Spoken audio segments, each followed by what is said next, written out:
Assalamualaikum warahmatullahi wabarakatuh. Nama saya Rifat Auliai dari Prodi BGSD Unu Kalbar dengan NIM D0120174. Pada kesempatan kali ini saya akan membahas tentang Problem Based Learning atau biasa disingkat PBL. PBL atau Problem Based Learning adalah model pembelajaran yang menyajikan suatu masalah yang nyata bagi peserta didik sebagai awal pembelajaran.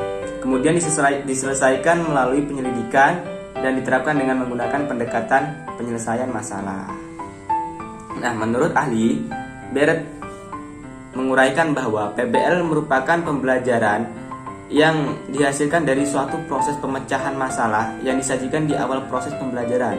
Siswa belajar dari masalah yang nyata dalam kehidupan sehari-hari, mengorganisasi, berencana, serta memutuskan apa yang dipelajari dalam kelompok kecil.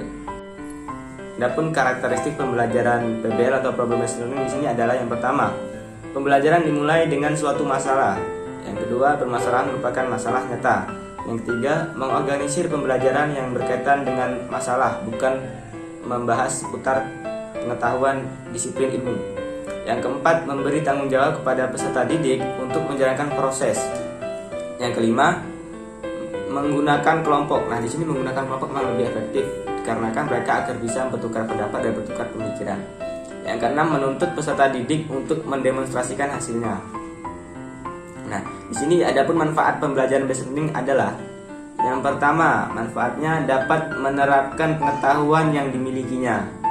Yang kedua, dapat menyelesaikan masalah dalam keadaan nyata dan bukan teoristis. Yang ketiga, dapat meningkatkan kemampuan berpikir kritis, menumbuhkan inisiatif siswa, dan memotivasi siswa untuk lebih belajar lebih giat. Ya, adapun tujuan pembelajarannya di sini adalah untuk meningkatkan kemampuan peserta didik dalam pemecahan masalah proyek, memperoleh pengetahuan dan keterampilan baru dalam pembelajaran, membuat peserta didik lebih aktif dalam kelas dan dalam memecahkan masalah. Nah, setelah ini kita akan membahas kelebihan dan kekurangannya. Pertama, kita akan membahas kelebihannya. Yang pertama, meningkatkan motivasi belajar siswa. Yang kedua, membantu siswa dalam mentransfer pengetahuan siswa untuk memahami masalah dunia nyata. Yang ketiga, mengembangkan kemampuan siswa untuk berpikir kritis. Yang keempat, memberikan kesempatan bagi siswa untuk mengaplikasikan pengetahuannya dalam dunia nyata. Yang kelima, memudahkan siswa dalam menguasai konsep-konsep yang dipelajari guna memecahkan masalah dunia nyata.